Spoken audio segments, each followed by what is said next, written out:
meeting of April 13th, 2021 to order. Roll call, please.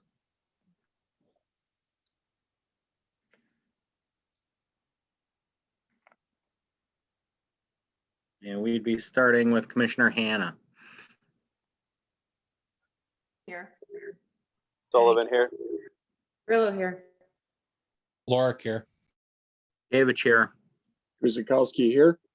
Oldani here. Seifert here. Chandler here. Thank you all. Before we get into the minutes, I'm going to ask if Carrie would please read in the notice of video conferencing. The City of Oak Creek is authorized to hold this public meeting remotely during the COVID-19 public health emergency under the March 16th and March 20th advisories from the Office of Open Government and the Wisconsin Department of Justice.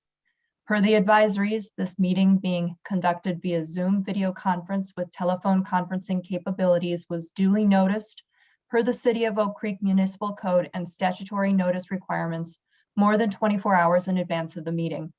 Members of the public have been advised of the options for participation via direct mailing to property owners within 300 feet of a proposal, via the COVID-19 information page on the city's website, via social media, and via the information contained on the meeting agenda. This meeting may also be viewed at the city's YouTube page, the link for which was contained in all aforementioned notice methods. The meeting recording will also be accessible on the city's YouTube page within 48 hours. Plan commissioners and participants are initially muted upon joining the meeting. Plan commissioners and staff have the ability to mute and unmute their microphones throughout the meeting. Please mute at all times except for roll call, motions, voting, and when recognized by the chair. Roll call and voting will occur per the usual and customary procedure or as called by the mayor. The chair will facilitate questions and comments by calling on each plan commissioner or by requesting the use of the raise hand function in the Zoom webinar control panel.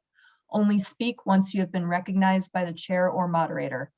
Applicants, their representatives, and all other participants who wish to speak will be unmuted when there is a direct request for information from the plan commissioner's staff. When the participant utilizes the raise hand function within the Zoom webinar control panel and the moderator verbally indicates that they are unmuted, and when a phone participant dials *9 to indicate that they wish to speak and the moderator verbally indicates that their line is open. When unmuted, all participants must state their name and address for the record, then proceed with comments or questions. Questions and comments may also be entered into the Q&A function within the Zoom webinar control panel. Staff and/or the moderator will monitor this function during the meeting and provide the information requested. There shall be no private messages or side conversations during the meeting utilizing the chat or Q&A functions. Chat and Q&A messages are part of the public record. Mr. Mayor. Carrie, appreciate that. That will get us to approval of the minutes of March 23rd, 2021. Commissioners, if you've all had a chance to look at them, and when you are satisfied, there's no omissions, errors, corrections, or discussion needed, we'll entertain a motion. Before we start, just want to let you guys know there's an issue with going live on YouTube right now, so it's not currently live on YouTube. Oh, Tom, does that hold us up from doing it? We're still being recorded, correct? Or are we in violation of a city ordinance or rule? It's being recorded through Zoom, and the video will be available afterwards, but it's not currently live on YouTube. Okay, so it may correct itself somewhere. Should we be streaming? Should we give it a little bit?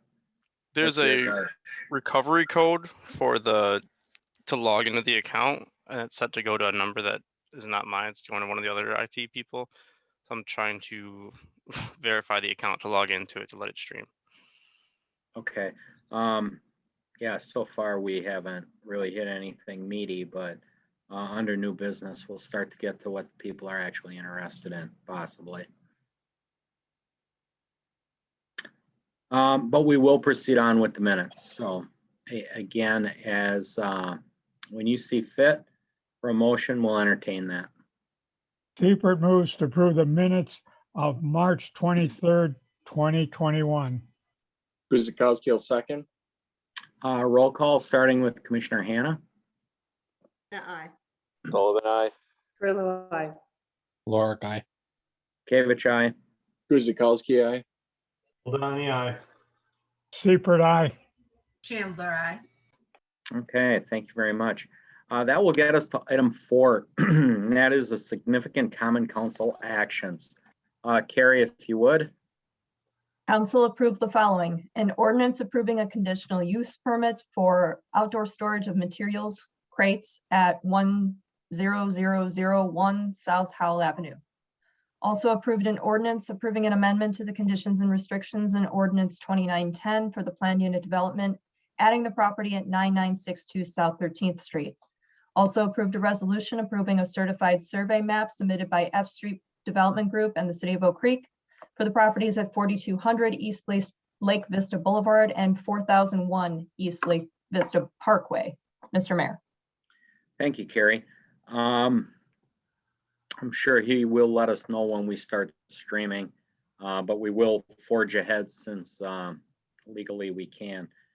Item 5A is conditions and restrictions. It's a review of conditions and restrictions by Eric Ogden for conditional use permit for a freight terminal train shipment depot on the property at 150 West Oakview Parkway. And we looked at this about 2 weeks back. So, Carrie? Yes, Mr. Mayor, if we could just wait a moment to see if we can get that YouTube stream up. Okay. Not opposed. Just one moment.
Okay, unfortunately, it doesn't look like we're going to be able to get this resolved in time for tonight's meeting, so we're just going to proceed.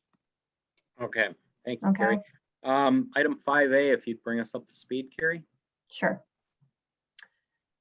This is a conditional use permit that was recommended for approval at the March 23rd hearing. So for tonight, we are reviewing the conditions and restrictions for a freight yard, freight terminal, transshipment depot facility that may locate within the building that was also approved at the March 23rd meeting on the property.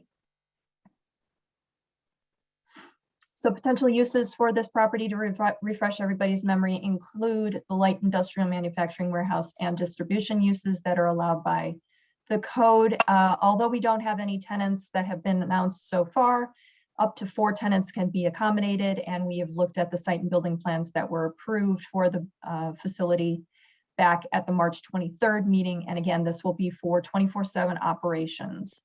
And if we turn to the conditions and restrictions, if you turn to page 205 under section 3, we'll begin with A, and that specifies that the uses allowed on the property will be limited to those allowed by the zoning district, the Oakview Business Park PUD, the conditions and restrictions and plans approved at the March 23rd meeting, as well as everything approved by code. Under B, this is a specified restriction for the PUD, or I'm sorry, for the CUP. There shall be no parking or storage of vehicles, equipment, merchandise, parts, or supplies within the designated public and employee parking areas. Outdoor storage shall be limited to the parking of trucks and trailers associated with the business and shall be located in designated loading dock areas and stripe stalls on the north portion of the property. There shall be no storage of unlicensed, non-operational vehicles, equipment, merchandise, parts, supplies, or any other materials. basically restricting outdoor storage to trucks and trailers only. Under section 4B, this is specifying that trucks utilizing the property will not be allowed to turn left or go west on Oakwood Road. And this is something that has been carried over from a previous conditional use permit for Oakview Business Park. Under section 6, that's specifying the building and parking setbacks per the PUD. Under section 7, we have time of compliance, and that is for the establishment of the conditional use within 12 months of the date of the adoption of the approval ordinance, and that is by the Common Council. And the duration of the conditional use permit in section 8 is for 10 years from the date of approval by the Common Council. If there are no further questions with the conditions as proposed, there is a suggested motion for approval on the screen. Mr. Mayor. Thank you, Carrie. Tom, do we have anybody in the queue with us? Mr. Mayor, we have Nick tonight. Oh, we have Nick. And we're live now too, just letting you know, sorry. Oh, thank you very much, Nick. Nick, do we have anybody wishing to speak on item 5A? Yes, Brian Reynolds raising his hand. Please put Brian on. Brian, you can talk. Thank you. Good evening, Mr. Mayor, members of the Plan Commission. Good to be with you once again. This is Attorney Brian Randall of Davis and Keelthau, 111 East Kilbourne Avenue, Milwaukee, Wisconsin, 53202, here on behalf of HSA Commercial Real Estate and Eric Ogden, the applicant. This evening, I'm not going to give an overview presentation. I appreciated the opportunity last month to do so, and Carrie summarized everything as we've presented. We've had the opportunity to review the conditions and restrictions and certainly appreciate the opportunity collaborating with staff on yet another project. We do not have any issues or concerns with the document that's in the packet and that Carrie just highlighted, at least the site-specific issues related to that. So we would appreciate your support and we look forward to the next steps before the Common Council. Happy to answer any questions though that there may be. Great, thank you, Brian. Nick, is there anyone else beyond Mr. Randall? No, not currently. Okay, we will take it to the commission then, starting with Commissioner Hanna. Any questions, comments? No, nothing here. Thank you.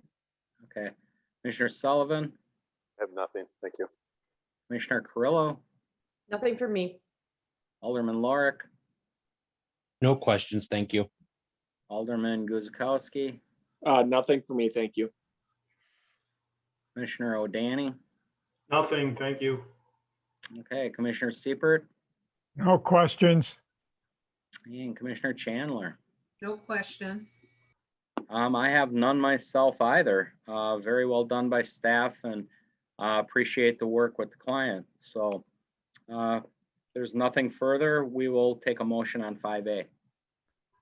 Seipert moves that the planning commission recommends that the common council adopts the conditions and restrictions as part of the condition use permit for freight yard, freight terminal, transshipment depot facilities within the proposed multi-tenant building on the property at 150 West Oakview Parkway. Chandler second. Roll call, starting with Commissioner Sullivan. Sullivan, aye. Grillo, aye. Lorik, aye. Bukevich, aye. Guzekowski, aye. Oldani, aye. Seipert, aye. Chandler, aye. Hannah, aye. Okay, thank you very much. Item 5B, again, conditions and restrictions. We will review and consider conditions and restrictions. Again, a request by Eric Ogden. This time it is for a freight yard, freight terminal, transshipment depot, but the property listing is 10551 South Oakview Parkway. Carrie?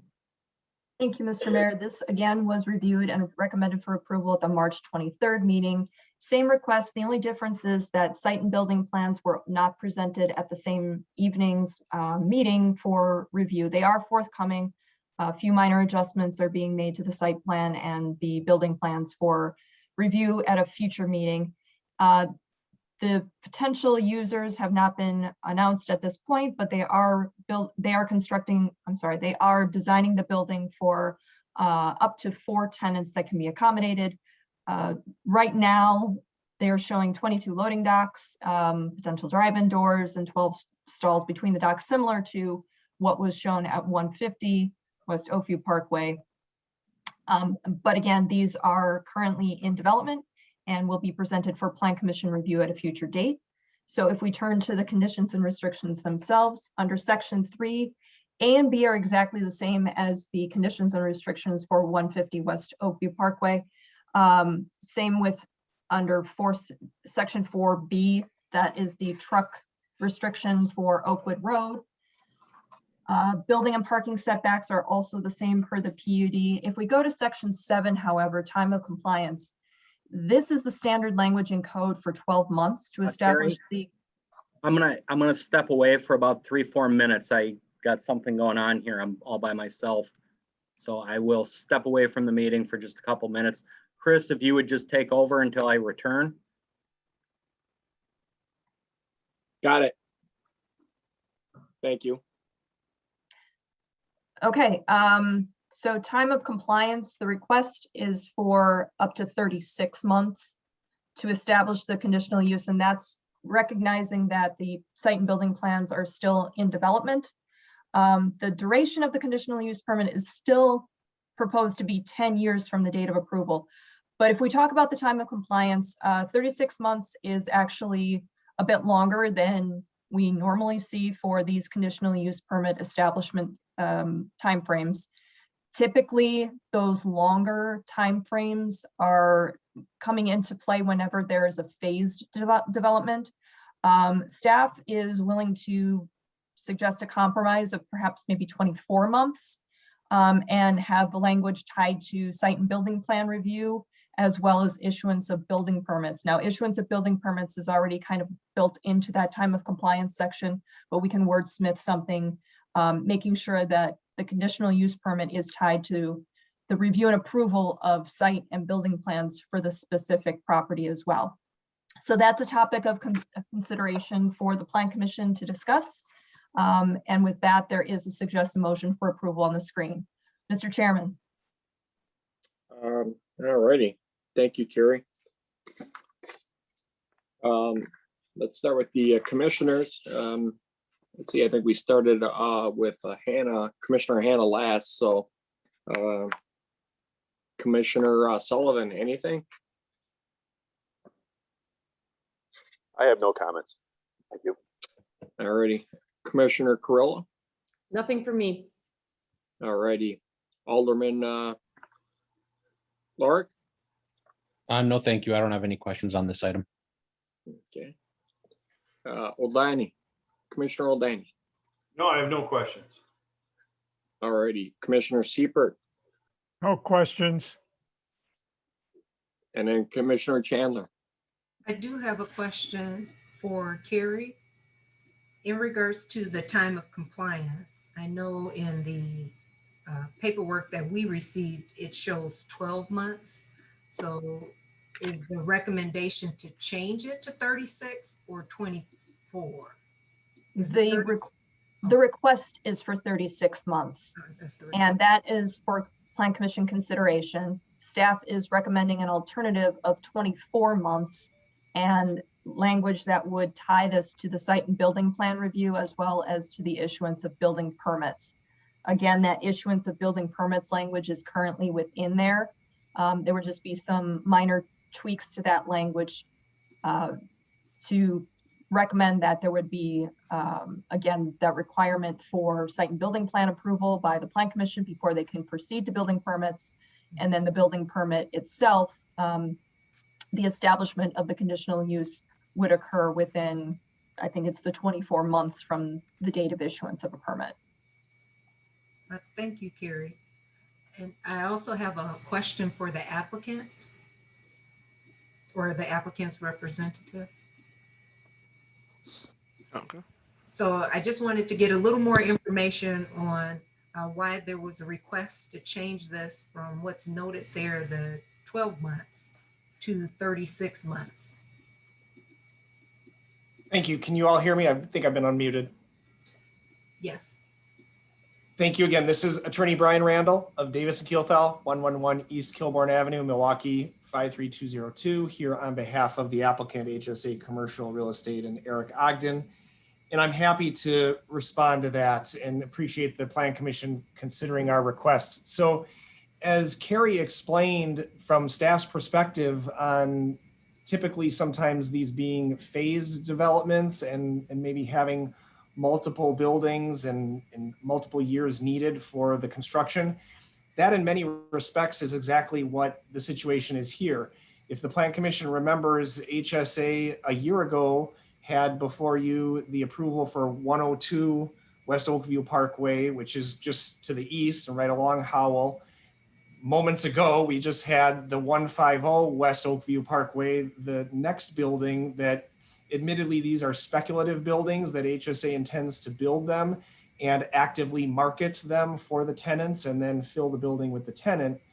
The third building, and as I mentioned last month, because we were filling out all this paperwork, because we know what the standards for the zoning are and to be efficient and considerate of everyone's time, we brought this 10551 building forward, knowing though that we didn't have the site and building plan level of detail quite ready. That is a significant investment of time and architectural money.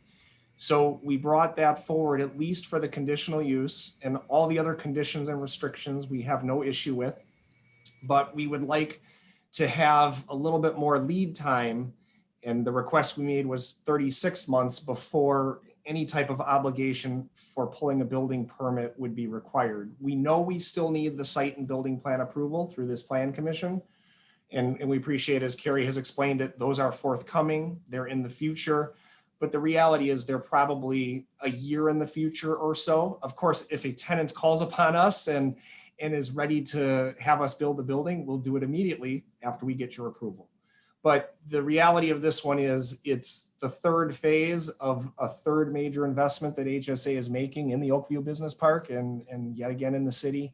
And so our request is for the 36 months. I think hearing how Carrie's presented it, the wordsmithing, we can probably work with staff on how long the shelf life is for, say, a building permit and the conditional use. And we recognize the 10-year duration. We're not having an issue with that. But it's just, we don't want to artificially have to pull a building permit and build a building we're not quite ready to. And that's why we requested 36 months. I know it was a long answer to the question, but I appreciate the opportunity to just give some perspective on that. Thank you. Did that answer your questions, Commissioner Chandler? Yes, it did. Thank you, Alderman. Okay. So it looks like we need to come up with a motion and an agreement with commissioners on the time of compliance here. So everyone have a feel one way or another, whether it's 12, 24, or 36 months. Just one interjection. Just to reiterate, staff was comfortable with 24. Am I correct? When I popped back, I think I caught that. Yes, Mr. Mayor, staff has presented 24 months as a compromise. Okay.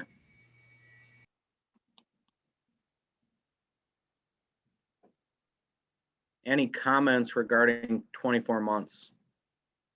I would be good with the 24 months myself. I agree. I would support staff's position on 24 months. And I agree with the 24 months. Just one quick comment. I don't know if we heard from Commissioner Hanna. I'm not sure I missed that part. Christine, do you have questions, comments? Sorry. That's what I was trying to say. I got skipped for a second here. So yes, I had the same questions as Commissioner Chandler, and I would really support the 24 months versus the 36. I was actually going to go with 12, but 24 would be generous enough. Okay.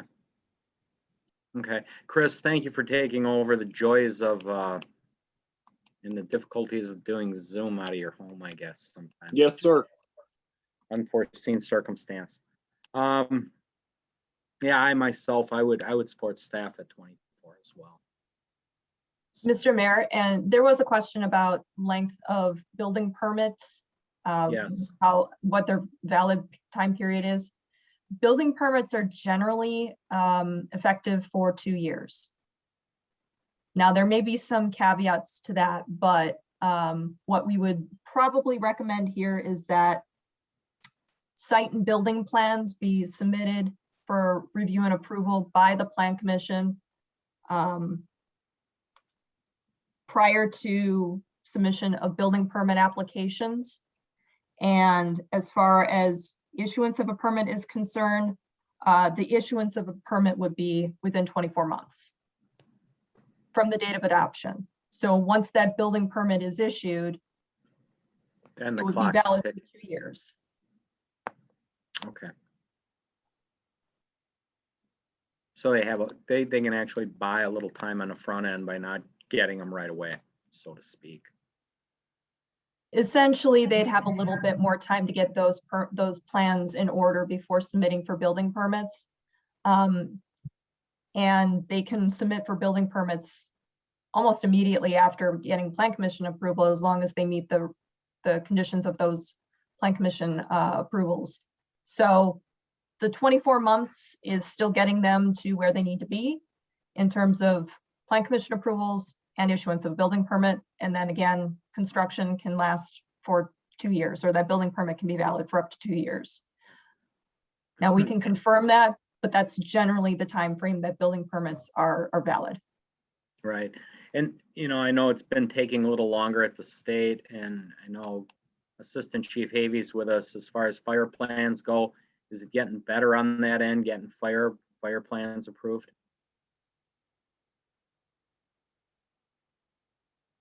Good evening, Mr. Mayor, Commissioner. As far as plan reviews and submittals, timelines, we don't see any issues on them timelines with the suggested motion. Okay.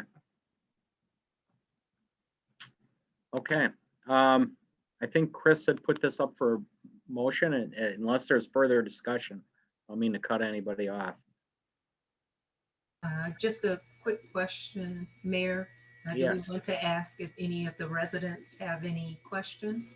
Yes. Are there any residents in the queue? Were there any? Are there any? Nobody currently has their hand raised. Okay. Thank you, Nick. There's one person calling in. If you wish to speak, you can hit *9.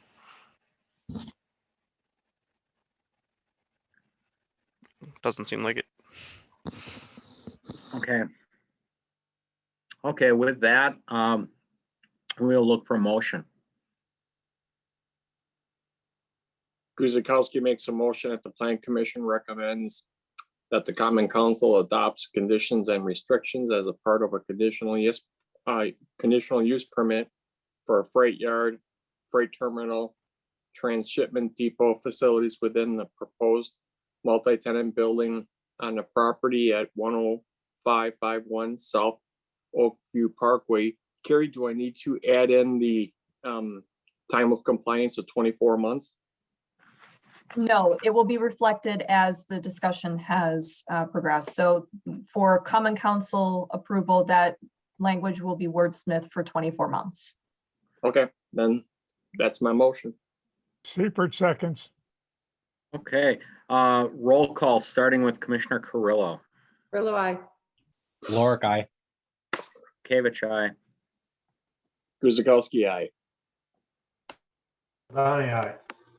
Seifert, aye. Chandler, aye. Hannah, aye. Sullivan, aye. Okay, thank you very much. Thank you very much, Mr. Randall. Appreciate it. I do think your night is over here in Oak Creek, so be well. Item 5C is a certified survey map submitted by Jim Kane for Truck Country. And it combines the property at 9970, 120 and 140 South 20th Street. Carrie. Thank you, Mr. Mayor. The proposal is to combine the properties, and they are currently zoned M1. They are part of a PUD, and we are working with the applicant to work through those issues prior to submission of site and building plans for Plan Commission review, which are forthcoming. We also have a dedication of the public right-of-way terminating in a public cul-de-sac on the property. That is part of the CSM. And this configuration does reflect the recommendation for the official map amendment that the Plan Commission had previously reviewed and recommended for Common Council approval. And that hearing is scheduled for May 4th. So if this is recommended for approval, both those items would be on the May 4th agenda for council consideration. If there are any changes that are recommended for tonight's meeting, that would also be incorporated into that certified survey map. On the screen right now is the proposed map. This is sheet 1 of many. We are only going to be talking about the graphical portions of the certified survey map this evening. And right now is on the screen is the overall parcel showing that combination, the cul-de-sac termination, and an easement with wetlands. There are 2 easements actually that are shown on here, one for utilities and one for an existing billboard. And right now on the screen is that easement detail for the billboard. You will note in the conditions that there is not support for the maintenance of this billboard. There is a proposal that is in the forthcoming site plan that we have seen at a staff level that mentions moving those billboards to the southern part of the property. That will likely be a discussion item for tonight as well as in the future as to whether or not the easement for the billboards needs to be moved, amended, or removed. On the screen right now showing those wetlands, also including the easements. The easement on the west side of the property is that utility easement that we spoke about, and the easement that kind of runs through the center of the property is for the existing billboard location. You will notice that Ridgeview Drive does terminate at the northern portion of the property. There is no proposed connection to Judith Place in the certified survey map. Also, there's no connection to 20th Street per that official map amendment that was reviewed by the Plan Commission and recommended for council approval. That's part of that hearing scheduled for May 4th. With that in mind, there is a suggested motion for approval subject to conditions that are on 2 pages. Mr. Mayor. Thank you very much, Carrie. Before we go to the commission, Carrie had alerted us that there are some residents wishing to speak on it. Keep in mind, this is a certified survey map issue, so we really won't be getting into details of the building or any layout such as that. This is really just a realignment of the borders. So,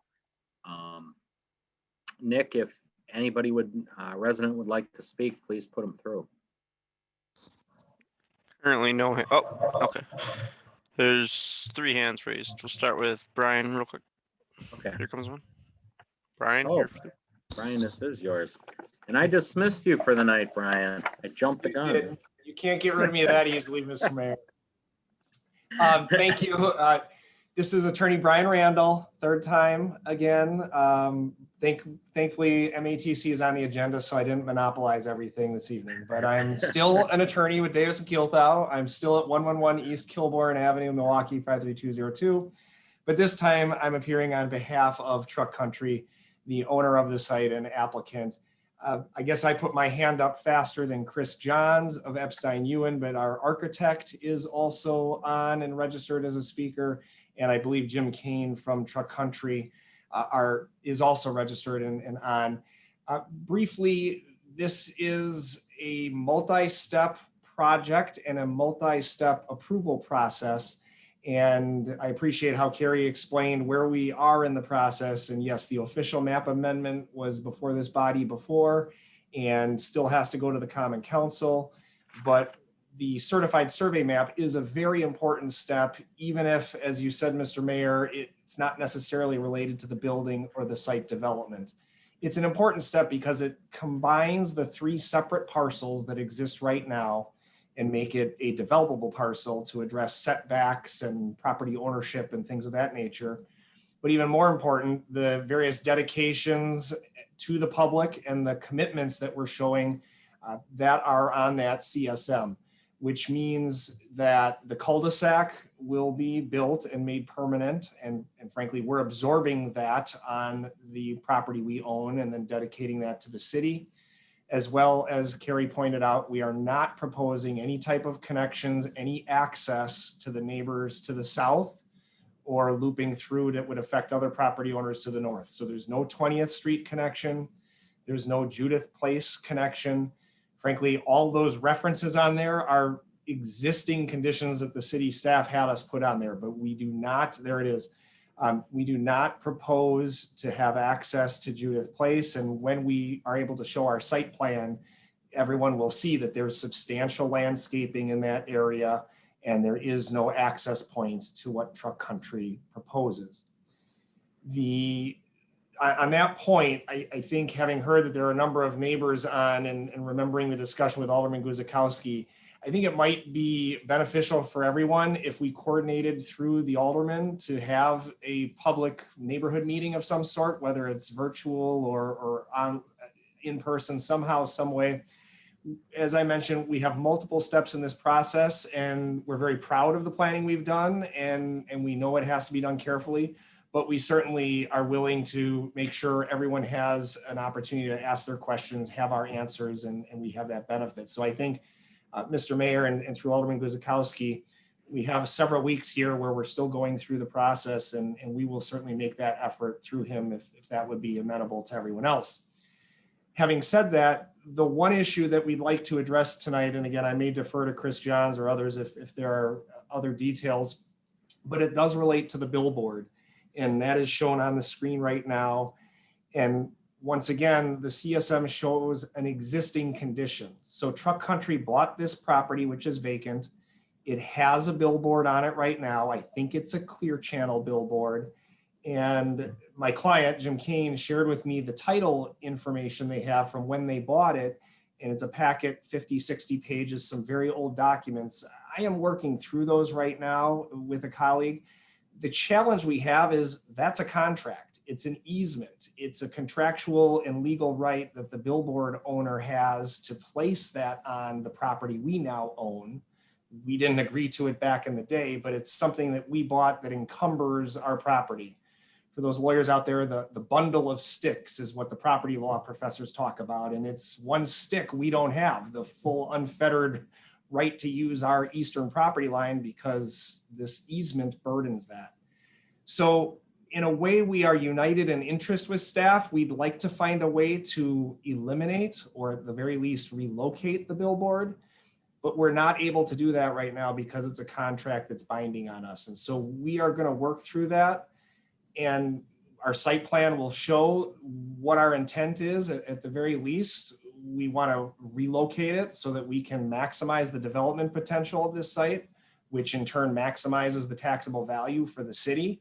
And so our interests are very united in many respects, but we ask that condition number 3 be removed at this point because it's a commitment, it's a condition that we cannot fulfill right now. And we don't want to have it be a non-starter or the death to a good project at this early stage when we really can't even control that at this point.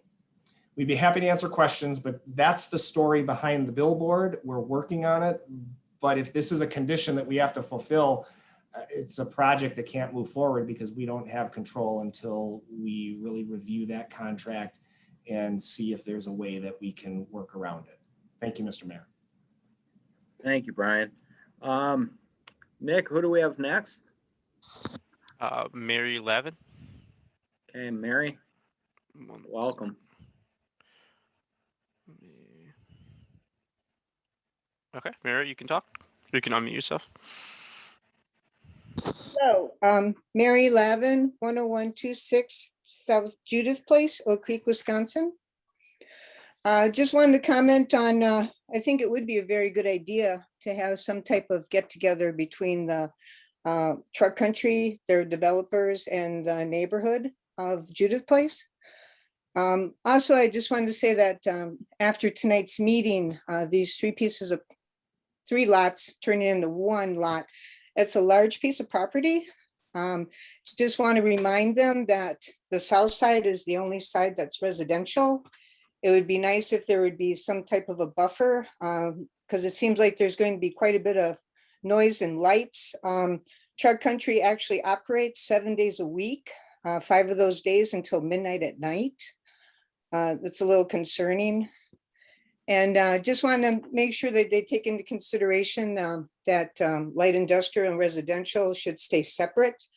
And also keep in mind the wetlands and the billboard.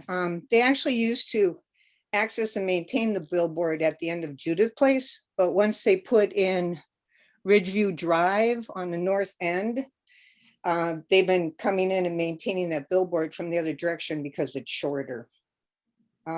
Thank you for giving me the time to speak. Oh, not a problem, Mary. And you're right. We can work. I'm sure Chris will be amenable to that meeting, and we can pull something together and try to take care of all the questions at once. But it was mentioned that there'll be some substantial landscape to the south. As we are doing these developments, believe it or not, we're actually very, very sensitive to the light pollution and noise pollution. And, you know, every time we do one, the next one reaps the benefit of what we learned in the last one. So we will do our best to protect the neighborhood. Thank you, appreciate that. This seems to be the only business in that light industrial loop going 7 days a week at this time. It's just a little concerning because it's also going to be the closest one to our little neighborhood. Yes, and that's a good point to bring up. We just recently did one, and question came up about hours of operation, and we're all a little bit stumped at council on that one. So, okay, thank you, Mary. Thank you. Nick, anyone else? Yep. There's 3 more. So let me take Mary off. Okay. There's no name listed, but whoever's calling in on the phone, you are able to talk. You can hit *9 to talk. We will need your name and address for the record, please.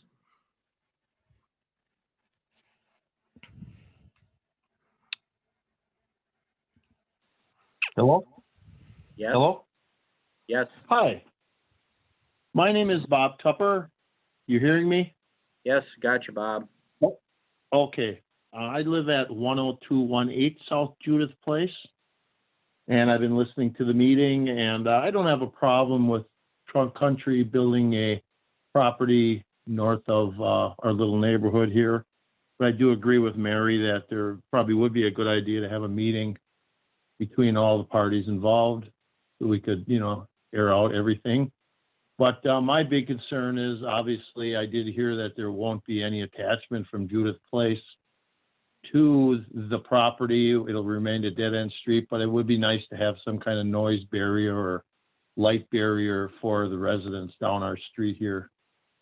So I guess that's my comment at this point. Okay, thank you, Bob. Oh, you're welcome. Thank you for giving me the chance to voice my opinion. Okay. Thank you. Nick, next. Christopher Johns, you've been allowed to talk. Thank you. I think Brian really summarized it well. I want to. Chris, can we get your name and? Christopher Johns. I'm with Epstein Union Architects. I'm representing the project. My address is 333 East Chicago Street, Milwaukee, Wisconsin, 53202. Thank you. And we would welcome to have a neighborhood meeting to suss out some of the design elements. We are clearly aware and conscientious of the impacts to the community. I think Brian touched on a lot of the topics very well. We are focusing on a landscape buffer on the southern property line. I just wanted to touch base on that to address Mary's concern on that, and look forward to having further conversations. Okay, thank you, Chris. For Alderman Guzikowski, you know, we can talk offline about how you want to handle this meeting. We do have limited space to socially distance at City Hall. Masks are still required, but the council chambers might be an appropriate place depending on the size of the neighborhood and number of participants. So we can look into that. So. Yep, that sounds like a plan. Thank you. Okay. Nick, before I go to commission, anybody else? We have one more. Okay.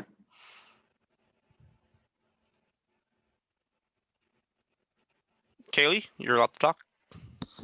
Hi, my name is Kaylee Kujak. I live at 10108 South Judith Place. I am literally the very last house on Judith Place, so I would be the actual direct neighbor. I've been very nervous, and being on this call, I feel a little bit relieved. I would like to meet with all the parties because I do have young children and I want to know what their plans are in advance, because this is affecting my life and my children's future being here at the end of Judith Place. And I do have concerns about the wetland and the plans. So the sooner we could do that would be the better for some of us, if that is at all possible. Okay. We will work at it along with the alderman of the district and the applicants to try to pull something together here in the very near future. Okay, thank you. Okay. Now I believe that might have been the last person, just to double check. Thank you, Nick. We'll go to the commission. We'll start with Commissioner Chandler. I do have a question for Carrie. Can you provide a little more information in regards to the billboard access easement? Just the challenges with this item, why the recommendation is to either remove it or move it. So this is actually coming from internal conversations that we are not in support of maintaining that billboard. And when I say maintaining, meaning that it would remain on the property. However, I think we can talk about relocating that billboard. And I would recommend, if at all possible, that we do not move that billboard closer to the residential portion. But that's not a topic for discussion tonight. Obviously, that would be something that we would have to talk to the applicants about and kind of go forward with the planning for this. I agree that showing the existing easement and the existing billboard location is accurate for the certified survey map, showing the existing conditions on the ground. If there is any way that we can put any kind of notation on here that the easement may be modified, that might be something that we can talk about, but I am understanding of the concerns that we are showing existing conditions on the ground right now. We can certainly work with the applicant with regard to the location and whether or not there's any way we can eliminate that billboard altogether. It is something that the city is looking for when these types of redevelopments come up, to eliminate those billboards whenever we possibly can, if we can. They're kind of these things that have been in and around for a while now, so there are some challenges to that. I'm not sure if that fully answered your question, but the long and short of it is this is showing existing conditions, so therefore it is accurate, and we can continue to work with the applicant on the issue and try and come to a resolution that is amenable to all parties. Thank you, Carrie. Okay. Fred? No, I don't have any questions at this time. Don? No questions right now. Chris? Actually, as it comes to the CSM that we're here tonight to talk about, I fully support these changes here. I realize that this will be a bit of a change for the neighbors on Judith Place, but I do support the CSM, and I do support the work that the Truck Country wants to bring in. And I know I'm fairly confident that they are going to be a good neighbor and understand that Judith Place and 20th, they haven't had a neighbor down there in a long time, or that close, I should say. So the fact that they're not going to have any access from Judith Place to this property has given me a lot of less anxiety. But we also have a lot other things to work through, as light pollution, berming, and then the noise pollution that we'll work through. But there are certainly ways to take care of all that and still coexist with the neighbors on Judith Place. Thank you. Okay, thank you, Chris. Greg? No questions on the CSM portion. I'm okay with it. Thank you. Okay, Dawn? Nothing for me. Matt? No questions on the CSM. Thank you. Christine? Nothing here for now, thanks. Okay. As far as my questions go, I just got a comment. You know, there's some talk about the wetlands, and our engineering staff will deal with that when the portion comes. You know, it's not like they're going to get it.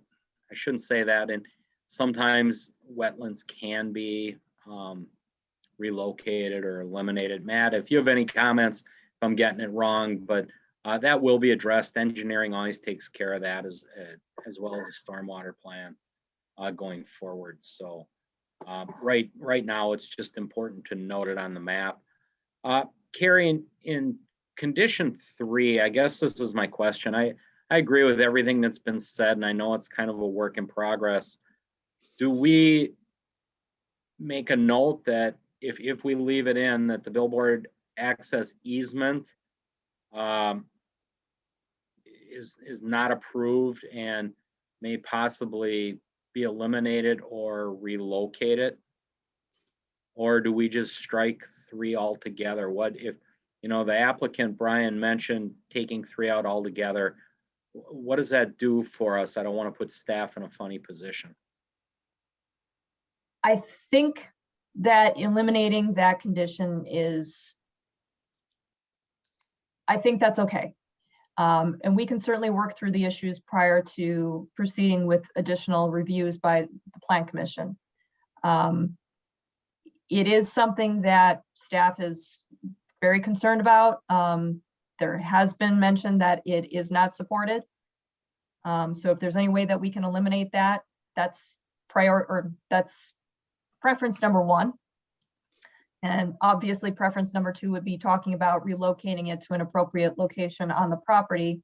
And that's certainly something that we can talk through as part of the, again, the subsequent reviews and the plans that will be presented. So I think that staff would be okay with eliminating number 3 at this point.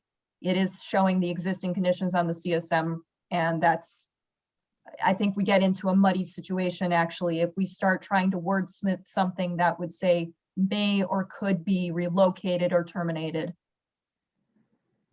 Oh, okay.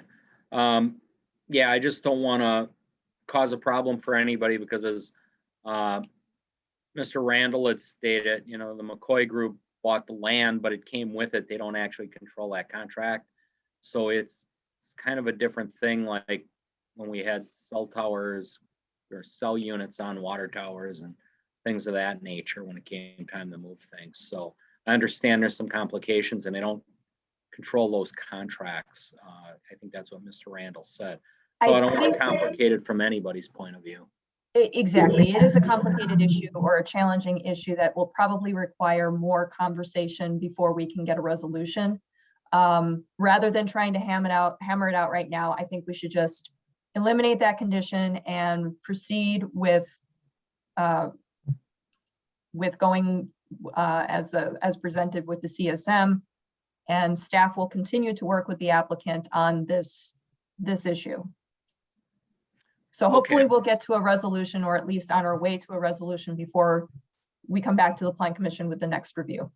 Okay, but you are comfortable with 3 being eliminated? I'm comfortable with 3 being eliminated, with the understanding that we are still going to be talking about this with the subsequent plans. Yes, this is showing existing conditions, and it will just cause confusion to try and wordsmith something for inclusion on the CSM regarding this easement right now, without knowing exactly what is going to be required in order to either change or eliminate that easement right now. Okay, so just eliminate it. Don't try to say, you know, the billboard access will go on to further discussions between the applicant and city. Mr. Mayor, I just struck, I'll read when we get to the motion because it's in my district. I I would just strike number 3 and then make number 4 and 5, 3 and 4 on the conditions in the motion. Okay, enough said then. Okay, is there any other discussion? Chief Mr. Havey, Mayor? Yes. Just, I would like to point out that I would work with staff and the applicant to set up a meeting that we could all discuss the information when it works best for them all. Okay, sounds good, Chris. Thank you. I don't think fire has any issues concerning this whatsoever, but I'll politely ask. Assistant Chief Havey, anything? Mr. Mayor, we did initially look at Judith Place to reserve that right for emergency access, but after the further review with the route access we have in, we're satisfied and would not require any emergency access through Judith Place. Okay, thank you, Mike. With that being said, we'll look for a motion. Guzikowski makes a motion that the Plan Commission recommends that Common Council that the certified survey map submitted by Jim Kane from Truck Country McCoy Group for the properties at 9970, 120 and 140 South 20th Street be approved with the following conditions. 1, that the official map amendment proposal is approved by the Common Council prior to recording the certified survey map. 2, that all required easements are shown on the map prior to recording. 3, that all wetland delineation dates are corrected prior to recording. And Alderman 4, Guzikowski, I Yes. don't mean to interrupt, but actually the wetland delineation dates have been corrected, so we can eliminate number 4 as well. Okay, will do. Then number 3 would be that all technical corrections, including but not limited to spelling errors, minor coordinate geography corrections, and corrections required for compliance with the municipal code and Wisconsin statutes are made prior to recording. Seifert seconds. Roll call, starting with Alderman Lorik. Lorik, aye. Kavich, aye. Guzikowski, aye. Ladani, aye. Seifert, aye. Chandler, I. Hannah, I. Sullivan, aye. Grillo, I. Okay, thank you very much. Appreciate all the hard work there on that one. Item 5D is consideration of a conditional use permit, and this is submitted by Milwaukee Area Technical College right here in Oak Creek, and it is for some solar arrays on the property at 6665 South Howell. Carrie. Thank you, Mr. Mayor. For those who are not familiar with what is being proposed, it's actually a small solar farm, if you will. It's 3 rows on approximately 1 acre of the MATC property interior to the site. And the solar energy collectors are actually going to be ground mounted, and they're considered accessory in the code, which is why the conditional use permit is required. For clarification purposes, should this have been proposed as a roof mounted solar array, we might not be talking right now. Those are considered something that is approved as a permitted use. But anything that is ground mounted needs to have a review and approval by the Plan Commission. So just in case anybody was wondering why we don't review all of these, it's because of the ground mounting situation. So with that, this is the proposed location, again, interior to the MATC site. It's just north of their truck repair and their truck instruction facility. You can see that, excuse me, immediately to the west is their semi-truck parking lot, and that's related to the program. This is just an open grass area right now. They are proposing to enclose this with an 8-foot tall black coated security fence. So this will be secure. This is not the extent of what it will look like. This is just an idea showing a much larger site, obviously, of what these solar arrays would look like. On the bottom left, that's showing kind of their configuration that they proposed as part of this. There are three kind of slants, if you will, diagonals, directions. I'm not sure exactly what the nomenclature is, but anyway, the configuration is showing what the tilt of those panels will end up being, and it could be any one of those three. On the bottom right, that's not how they look. They're not cubical, but it's just showing you what a panel actually looks like. And there are some dimensions that have been included as part of your packet, but we're not going to get into that today. Staff has no objections to it, and in fact, there is a suggested motion for approval on the screen. Mr. Mayor. Thank you very much, Carrie. Before we go to the commission, do we have anybody from MATC or a representative that wants to speak, Nick? Currently no hands raised.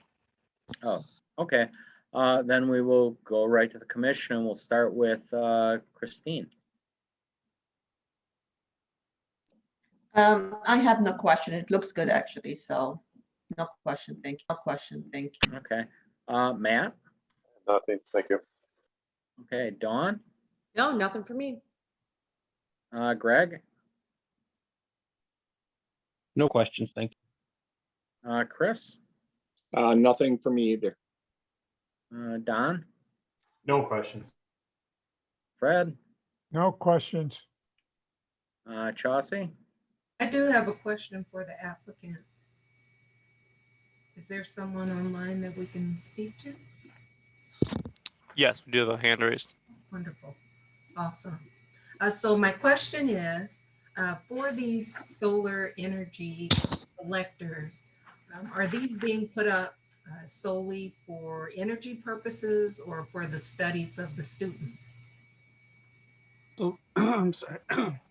This is Dan Steiner. I'm a representative from Arch Electric. We're a Plymouth-based solar contractor, 1237 Pilgrim Avenue, Plymouth, Wisconsin, 53073. So they are both. So they are active, live working solar panels. They will offset the existing building's energy load. So they'll see some annual energy savings through monthly utility bills. They will also be studied for classroom instruction purposes. So yeah, they fill both buckets. Oh, that's great news. Thank you. You're welcome. Okay, just a couple of questions from me, kind of on the underside, on the base of these, they're going to be pole mounted. Do you actually put purlins into the ground? Do they sit on a foundation? Do they sit right on the grass? How do they maintain the landscape underneath them? Because they're going to be at a height of 14 feet. Sure. Yeah. So as you can see in that standard configuration, that's your most typical.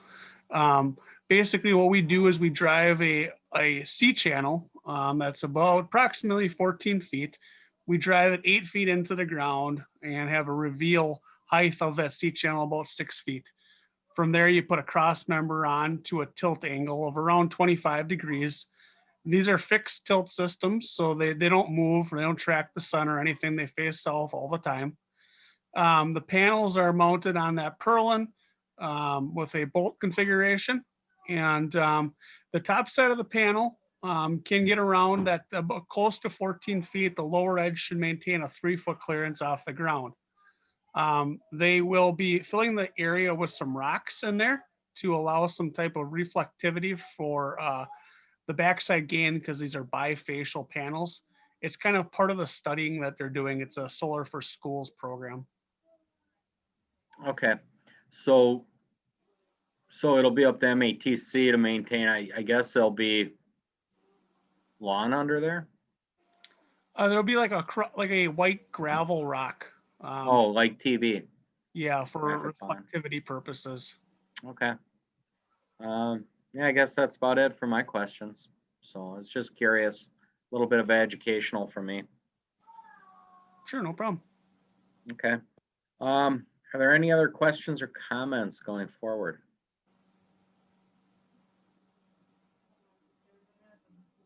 Okay. Seeing none, then motion on 5D. Guzekowski makes a motion that the Plan Commission recommends that the Common Council approves a conditional use permit for solar energy collectors on the property at 6665 South Howell Avenue after a public hearing and subject to conditions and restrictions that will be prepared for the Plan Commission review at the next meeting. Oracle second. Roll call starting with myself, Bukevich, aye. Guzekowski, aye. Aye. Seifert, aye. Chandler, I. Hannah, I. Sullivan, aye. Carrillo, I. Lorik, aye. And that will get us to adjournment. Before adjournment, just one announcement, the city or Earth Day is coming up here on, I don't know what the exact day is, but we are doing a citywide cleanup on April 24th. So we gather, we start at City Hall and we hand out garbage bags and gloves and pickers and all the stuff needed to pick up all the winter litter that's accumulated underneath the snow, and we spread out throughout various parks and areas in the city. If we can get civic groups or just citizens to volunteer. So if any of you are looking to kill about 3-4 hours Saturday morning and want to join me on the 24th, I will be at City Hall picking up garbage in the preserve. So mark your calendars. It's always a fun time. So does anyone have anything else they'd like to say? Bring your boots. Yeah, bring your boot. Yeah. Chris is usually with me in the preserve, and it's amazing just what gets left behind after the winter. So, Mr. Mayor, Mike Cavey with Fire. yes. So there is a potential prescribed burn plan for Emerald Preserve. Hopefully it'll be done this week, just so you're aware, and community leaders and members of the commission. So it's a permitted burn through the DNR. So it's scheduled hopefully either Thursday or Friday, and it might be kind of short notice, but we'll publish that out through social media, just for your awareness. Oh, great, Mike. Being the mayor, I appreciate information like that. It comes in handy. Okay. Just kidding you. I know it depends on weather conditions, so yep. It's good. Actually, we did take a walk through there, and it really has overgrown over the years quite a bit. So. Yeah, I think they were planning on doing something last year, but the conditions never presented themselves to have it done. Yeah, understood. So, anything else, Chris? You want to plug your walk, Ron? Sure. We our walk is going to be on May 23rd at Lake Vista, and so far we have 725 people that signed up. 600 are adults, 36 are children, and 83 are people that are doing it either remote or remote. So you can go to the website to still sign up, and we're going to have some porta potties there, and we're going to have some raffles there, and it's going to be a great event to talk about Huntington's disease, and there's not a cure for it, so hopefully we can at least get the word out about it to our local area here in Oak Creek and Franklin. Okay, and Dawn, I know you're a little ways off from the market, but anything you want to say? Yeah, this weather is doing really good for the farmers, but yeah, we don't start till June 12th. Okay, great. And as always, thank you to the staff. You make the meetings so much easier. You're always very well prepared, and you give us the right material. So thank you all. Nick, thank you for the effort there on the IT side. Appreciate you getting us up and streaming. So. And I do have something. Yo, Don, go ahead. Yeah, I don't know if anybody on Saturday went by West Middle School for the shredding and the electronics recycling. I got there. I didn't get there. I was about in line, pretty far down the road. By the time I got up there, there was a gentleman. I recognized him. I do not know his name, and he had to turn everyone away, car by car. I kind of felt bad for him. It was kind of rainy. They said they were already full, both the shredding and the electronics, and they were going to try to reschedule something. I don't know if it'll happen on that. We usually do it twice a year, and we'll probably do another one in the fall. I was there as well as Chris. And then we went to the front and they filled up with paper. It was amazing. Overall, there were over 718 cars.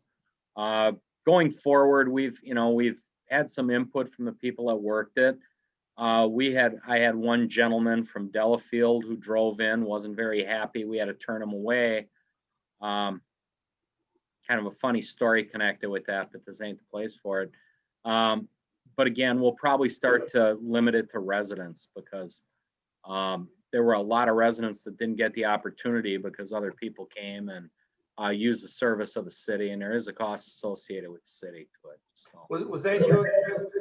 Was that you and Chris? I seen use your celebrity and fly up past all the cars in line and just cut in front of everyone. no, I myself got stuck in line as well. I had an appointment in the morning and I waited about 20 minutes, but then I worked the event and Chris was there bright and early, kind of helped setting it up. So I really didn't mind it, it was no big deal, but I was just kind of happy to see it was getting, because I've never been there before, and I was like, I couldn't believe how popular that was. Yeah, normally actually, the spring one is the big one for sure. But given the fact that everybody was shut down last year, nobody was collecting anything. That's you have the double whammy, spring and then a whole year of people being home and doing their searching their cabinets for all their stuff to get rid of and shred. there is a service in town, Rams Recycling on Marquette, and they'll, if you're a resident, they will take your shredding, and they may even take the electronics too. So you may want to check that out. I want to say it's about 400 West Marquette. Yeah, that's what I had. I had a couple computers, some old iPhones, Yeah, that's great though. I'm glad to see their residents are taking advantage of it. it's a really, really popular event and citywide. Maybe we can talk about other alternatives as well, but just through our follow-up conversations, I learned of Rams just recently. So with that, if there's nothing else, motion to adjourn, somebody. Moves to adjourn at 7:13. Seifert seconds. Roll call. Oh, starting with Chris. Kuzikowski, aye. Oh, Oldani, aye. Excuse me. Seifert, aye. Chandler, aye. Anna, aye. Sullivan, aye. Rillo, aye. Laura, aye. Bukevich, aye. Okay. I have one thing Mary, before go- everybody leaves. Yes. It's my understanding, Mr. Mayor, that there will be a decision made at one of the upcoming common council meetings, but I've been instructed to inform everybody to be prepared for an in-person meeting for the very first May Plan Commission meeting. So that's May 11th. Okay. Our emergency order is set to run out May 8th, and discussion at the council meeting would be to extend or to start to phase back. So I do believe Carrie's right. I think that was the favor of most of the councilmen to start to go back. So again, we can socially distance in there. We do it at council as well. We can accommodate people. We'll still practice if you're comfortable with that. And again, you are more than welcome to wear the mask, even if a mandate is gone or any restrictions out. Please don't feel you have to not wear it. So, And thank you. I do have kind of a, excuse me, two options in a diagram for socially distance if you do not feel comfortable all sitting at the dais. We can discuss that offline, but I wanted to make sure that everybody was aware ahead of time to be prepared for May 11th. Thank you. And commissioners, again, if you have some concerns, please address Carrie in the next coming week or two, and so she can begin to plan accordingly. Okay. Thank you, everybody. That is it. Everybody enjoy the week. Talk to you all soon. Thank you.